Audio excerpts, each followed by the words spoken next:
Yo, what's up guys? Lightwater here. Uh, Fortunately I am sick right now, but I want to make an update video because I am pretty happy where my characters are in TBC. Pretty dope. Especially my mage. I've been the luckiest piece of shit in the world. So I'm gonna show him off real quick. He is completely, and I mean completely, full pre-raid bis, and I'm technically I think 11. I'm either 9 or 11 pieces of phase 1 bis. So it's been a hell of a ride so far. Also, I should probably tell people, what's this load screen? The fuck? Anyways, I should probably tell people, my guild broke up for retail. And I've gotten some offers and I could play with some other people. But I'll be honest guys, I don't want to play. You know what's funny? We were all sitting in a chat trying to come up with reasons, like our guild, for wanting to play, and none of us could. There was only like 2 people that wanted the raid actively in our guild. Maybe 3. I think maybe 4. Like honestly, actually just 4. And I was willing to do whatever it takes to not let people down. But it turned out that there was just like 10 other people like me. Like we didn't want to let other people down. But none of us actually wanted to play the content. And I would say that WoW probably has like the lowest player base it's ever had right now in retail. And I think the systems are more convoluted again. They're undoing some of the work that you did before. Everything's just overcomplicated with these dominant socket things, and I kind of looked into it a little bit. Did some theory crafting for it, but nothing piques my eye as for like what I would want to play. There was some potential Renewing Mist cheese that I did a lot of experimenting on, try to see if I could bring back Renewing Mist Monk, and you'd be surprised how close I was able to get Monk to almost having infinite hots. But it would take a level of dedication and an army of boomkins to enable it, and I'm just not trying to do that right now.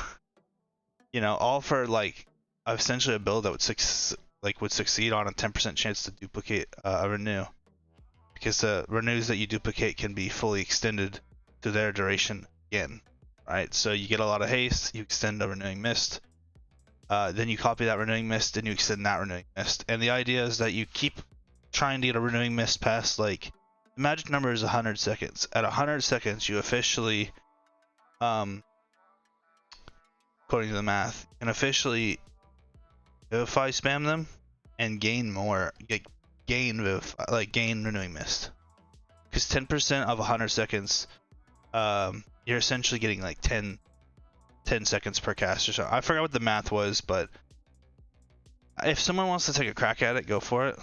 I mean, I feel like if you're playing, who cares? But anyways, this video is mostly about TBC. Just feel like I owed it to you guys to let you know that I'm not playing retail. Probably I might come back and play casually. Maybe like a Resto Druid or something. I don't know, something fun. Not so try hard. Because I think Mistweaver would be a lot of fun, but it would be so try hard, and I would have to sweat pretty hard. Anyways, let's continue. So I've got the phase 1 Bist tier helmet. I've got the Badge of Justice neck. It's not the best neck, but it's pretty solid. Can't just pauldrons. This is pre-raid Bis, but not raid Bis, obviously. Pre-raid Bis, not Bis. Cloak. Everything. Oh, everything of course has its enchants, right? The intellect enchant on the head is actually better than the I think spell damage crit, whatever it is, or hit. Of course I have the Spellfire set, fully enchanted. Boom and boom. I picked up some hit there because my gear didn't have really any of it. I just need you only need 2% hit as Arcane if you have a Alliance Shaman in your group. Martial Cuffs. This is almost phase 1 Bis. There's two things that are better. There's a wrist out of Heroic Shattered Halls that's 1 point better, and then there is a random Ravager of Intellect piece that you can get from the mini bosses underneath Karazhan. And would you believe it, guys? I have one. I have one. I find boots already. This is almost as good as the boots of. Hang on. I had this memorized, and of course now I forgot. the Boots of Foretelling. That almost as good as Boots of Foretelling. So I passed on the Boots of Foretelling that night because my group took the time to go down and get me this. Phase 1 BIS bracers are the of intellect, if you'd believe it. It's just like a bunch of int. It's 41 int, and believe it or not, that beats this out. Int scales with arcane mages, so disgusting. I have the Nathrazine Mindblade. The only one-hander that's better than this is the World Boss one-hander, so this might as well be Phase 1 BIS, because I'm probably never getting that. This is pre-raid BIS, not raid BIS. This is almost Phase 1 BIS, even though it's a healer wand. Obviously, I'm rocking the Spellfire, so this is basically BIS. These are Phase 1 BIS. Such a dirty piece, dude. Triple yellow sockets with it's just, there's so much int on this piece. It's unreal. 64 intellect essentially.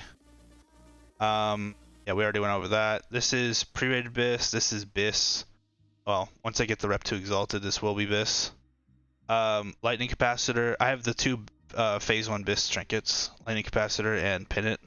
Pennant is absolutely insane. 40 int, and then you can activate it to during Bloodlust and double Icy Veins. You have a lot of opportunities to charge this thing quite high, and it made a significant difference when I got this trinket. My fight duration, that is. So yeah, that's enough showing off. I switched to a different build, guys, for a little bit, and I went Arc Fire, not like the big Arc Fire that I was talking about. Just went Fire for my filler because I was having mana issues. But then like I immediately got this trinket, and I was like, well, I guess we have to go back, and then, you know. But there was a couple fights where I did Scorch spam. So I did the math, guys, and it's actually still a better filler than Frostbolt. But because of the nature of how things work, I think double Icy Veins is just too OP, right? It allows you to in short fights, and therefore your intellect stack is way more way better in almost any situation. So, but yeah, I went like 17 points fire or something. Picked up a couple of Master of Elements, one Scorch, a couple points in Ignite, and I was Scorch spam, and then I had 3 points in Empowered Arcane Missiles, guys, and it was really strong. The problem is I found out that Scorch has a way lower chance to proc clear casting, and so the idea was supposed to be I Scorch spam, and then I have a cancel cast, start casting Arcane Missiles macro for the clear casting. And I just quickly realized that like Scorch just like didn't proc clear casting. Like it was insane. Like it wasn't even like a proportional amount. Like it wasn't like, oh well, it's supposed to proc a regular amount for a spell that's originally in like 2.5 seconds, and because it's 1.5 seconds, you know, it has like a 60% chance to, you know, it's only a 6% chance instead of a 10. No, it was more like it had a 3% chance. And that's something I've realized that I feel like maybe most people haven't theory crafted. The game bases a lot of stuff off the original cast time of abilities. So, for example, the original cast time of Arcane Blast is 2.5, but it goes down to 1.5. This means it farms stuff like Judgment of Wisdom really well, because the game thinks that you're casting a 2.5 second spell every 1.5 seconds. And its formula is like, you know, you're supposed to get a proc of Wisdom like every 5 seconds of casting, essentially, on average, right? So it's every other Arcane Blast. I like lost like 10k mana on Prince because we didn't have Judgment of Wisdom on the boss, and I couldn't believe it. I couldn't believe it was that much mana I lost. Actually insane.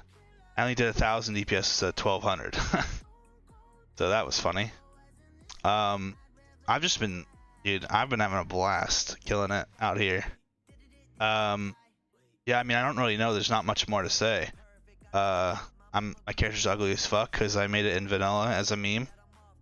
I really wish this could be a prettier gnome named Arcane Water, but we're fucking ugly ass mini me named Spellwater, so it is what it is.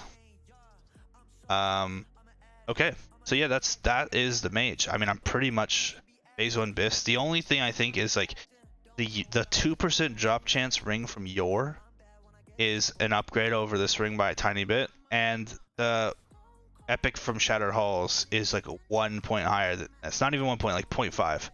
So that would be like so sweaty to go and get. But I always, whenever someone wants to do heroic Shattered Halls, I always sign up for it. It just hasn't dropped.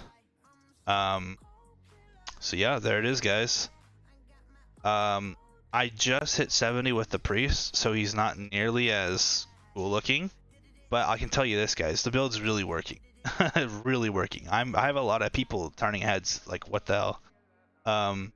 In like hectic fights too, I can easily do 500 600 HPS while doing, and I shit you not, like 2.5k DPS on just like 7 ads. It was unreal. Like, it was unreal while just not having any mana issues. I ran Shatter Halls like 5 times with this prop paladin, and he was just in love with me. Wood War. So yeah, here's what we've got so far. So self buffed, Gifts of the Wild, I've got 733 spirit. This with Kings and Mark, guys, puts me at like 1900 spirit with spirit tap. It's insane. And I realized because of the formula of intellect to spirit ratio, you want to try to have, it's going to be difficult, but you want to try to have half the base intellect is spirit. And you could even make a case that, well, actually, no. Yeah, you want to have half. And the reason being is when, well, actually, maybe even more intellect wouldn't be bad. Yeah, I just thought about it. So here's how the formula works, guys. This is the formula, the ratio you want to have for the maximum mana regen. It's 1 point of intellect for every 2 points of spirit, right? So if I am operating under the presumption that I'm always going to be at double spirit, so the spirit being at like 1900 when I'm buffed, I would actually want to have an intellect probably around like 400, because after it gets kings and everything, it'll be like 440. Mark will put me around like close to 500 maybe.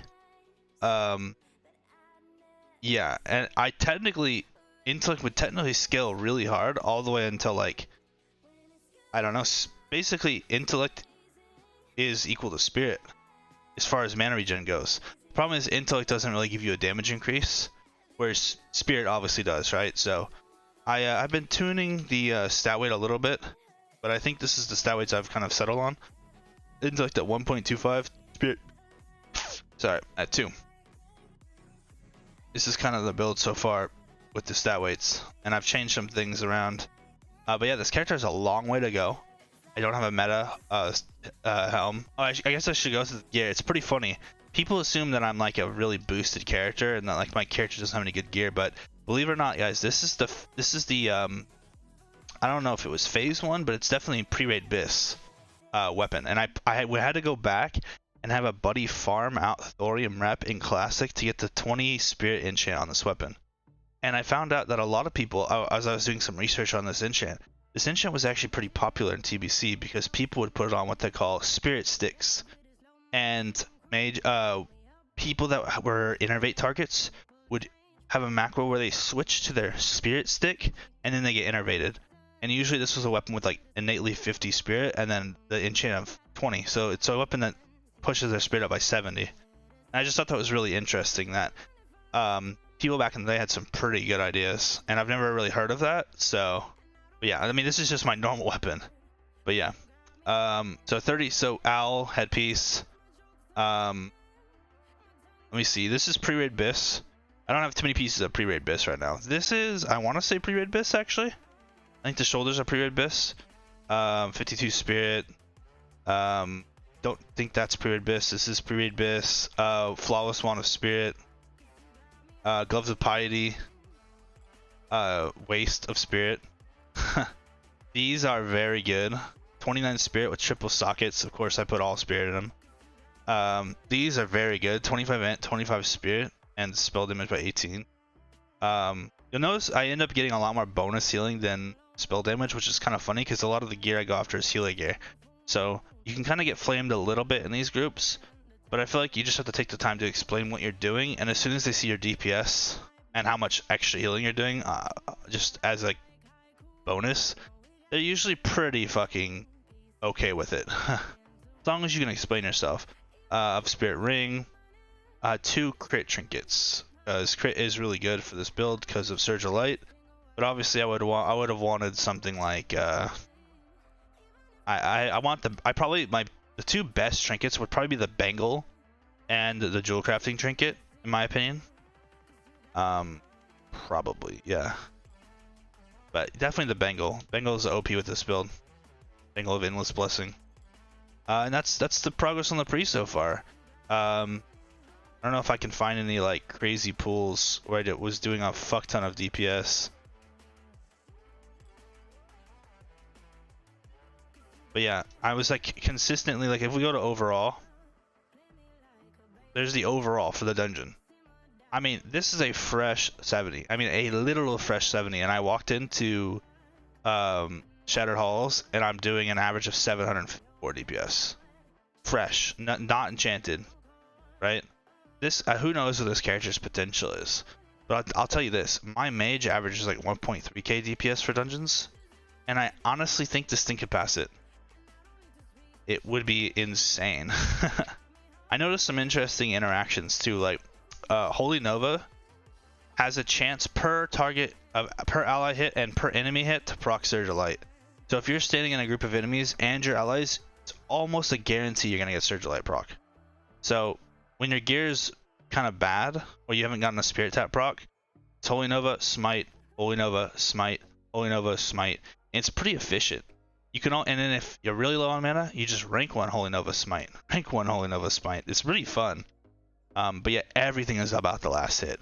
So I usually channel a Holy Fire into a low health mob and then immediately hit it with either, hopefully I have banked an instant cast Smite, or I'll hit it with Shadow Word Death. And to do like 3k damage instantly, to really secure those last hits, because people out here really don't want to help the build. You've got a lot of executing warriors, a lot of hunters for some reason like to finish mobs. It's probably my biggest pet peeve is like hunters will always save their big damage abilities because like they like to see last hits. I'm convinced hunters are the dumbest people in this game besides rogues. And like you'll ask them, I'll ask them, I'm like, hey, so it'd be really cool if you could focus the high health mobs. My build's all around sniping with Spirit Tap. And they're like, they'll just be like, question mark? I am. And I'm like, no, you're literally not. You're actually just arcane shotting and tunneling the lowest health mobs. And they're like, oh, lol, hee sorry. And then they just don't fix it at all. Like, okay, well, guess I'll just have to be really aggressive with the last hits. And so you're oftentimes with this build, you're sort of battling your team a little bit when you're low geared because it's difficult if you don't have a current Spirit Tap proc because then your spell power hasn't been increased. And then it's like it's a snowball effect either way, right? When you have a Spirit proc, you're insane. You hardly have to try to get last hits. When you don't have it, your damage is cut to like 60%, and it's a bit difficult. But yeah, I think a lot of things go in the favor of Priest too. Like I think we really benefit from a lot of the raid buffs, way more than anyone else. And like this food is perfect. Spell damage and Spirit, Paladin, Kings, Wisdom are like insane for this. Mark of the Wild is nutty, right? Like Arcane Intellect. Basically when we have the full collage of raid buffs, I think this thing could actually do competitive single target damage in a raid. I really do. Which is kind of nuts. And you'd want to build a completely different build for raid, because I think you would assume that you're not going to get Spirit Tap. So I think you'd put these 5 extra points in Discipline to get Power Infusion. That's what I think you would do. So you go Mental Strength, or you keep going. You'd max out Force of Will, so 2 points, a 3rd point in the Power Infusion, and then probably 2 more in the Mental Strength or something. That's probably what I would do. And then for raid, you need a little bit less Spirit gear, a little bit more Intellect gear, and a little bit more hit gear. So turn down the Spirit, bring up the hit and Intellect, and then spec out of Spirit Tap. It's not going to be the most probably the highest DPS in the game, but you might be able to raid with this. Seriously.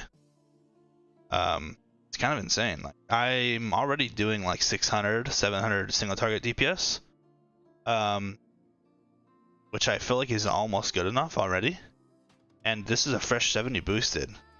So yeah, I see a world where this thing does like probably a K at least in a raid fight. At least. Which means it's good. So I never expected this thing to do good single target. It was always supposed to just be OP for AoE. And trust me, it is OP as fuck for AoE, man. Like, one of the strongest combos is when you Shadow Fiend, because Shadow Fiend gets scaling based off spell power, and you got a Spirit Tap proc. This thing melees for like 400s, 500 crits, and that means all that mana goes straight back to you. So I'll be Shadow Fiending with a Spirit Tap proc, just max rank Holy Noving, and my mana is neutral. I mean, put that in perspective, guys. Holy Nova costs 788 mana. Imagine casting it on cooldown and your mana actually not changing. That's how much mana regen Shadow Fiend and Spirit Tap are. It's so much fun. It is so much fun. I've seen 3.5k, 4k DPS on massive trash pools in Cheddar Halls. Again, in greens. Like, it's and I did something like 500 HBS. Let me see if I can find some like massive pools that we did. Man, why is this system like this? Let's see. 540, 400, 571, 860 something. There were some nutty ones, but alas, of course, naturally I can't find them. Whatever, I'm not tripping. But yeah, that's it, guys. Just gonna be playing TBC. I might make a third character, but I probably want to get this one pre-rated Abyss and maybe actually join like an alt era group. That would be pretty cool. And then I'll be kind of raid logging on 2 characters eventually. But right now I'm just really enjoying the game, really enjoying Karazhan. We full cleared all the content on my mage. It's just been a blast. I don't really know how else to describe it. Been hanging out with my friends a lot more, like in Discord. It doesn't feel so sweaty that we can't just like hang out and talk to each other while we're doing like heroics and stuff. Which I feel like is different, because in like Mythic Plus you're sort of distracted by the content because it's so hard. And this is, it's like as long as you dot your I's and cross your T's, the heroic content doesn't really pose too much of a challenge, as long as you know like every trick to do beforehand.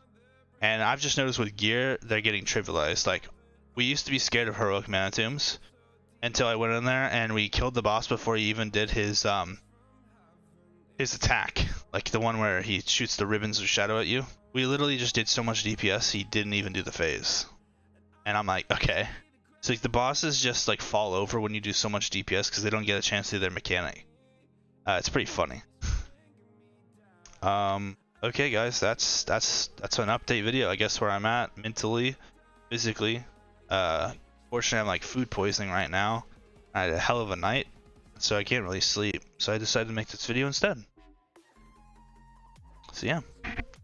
Oh yeah, I reserved these names on day 1 in Classic. I have autistic and Down syndrome. Can't wait to pull these out. Can't believe Blizzard let me get those names. Alright, thanks for watching, guys. If you have any questions about Holy Priest, Arcane Mage, I guess we could call it Holy Disc DPS, or even just, you know, Fire Mage or Arc Fire. It's kind of my areas of expertise right now. I would also say that if there's any of you prop paladins out there, I've become a prop paladin master because I've been helping my friend out. And yeah, every prop paladin I help becomes so much better than all the other prop paladins. In the short, block rating is BIS. It's king. It's the greatest stat that ever existed. And then after that, it's stamina, and after that, spell damage. You literally don't need anything else after those 3 stats for 5-man content. For rating, I think you need a little bit of defense rating, but that's it. And you're gonna maximize threat. Block rating is an insane stat because it not only increases your mitigation but also increases your damage. Just makes so much threat. Stamina not only increases your health pool but also increases your mana pool, because you want to be a big meat tank so you can take lots of damage. You can get lots of healing, so you can get lots of mana. And then, obviously, spell damage is the whole threat. And those are your 3. You know, you don't need to get all complicated. Those 3 stats will literally take you to the moon. So, that's pretty much it. Alright, guys. Thanks for watching.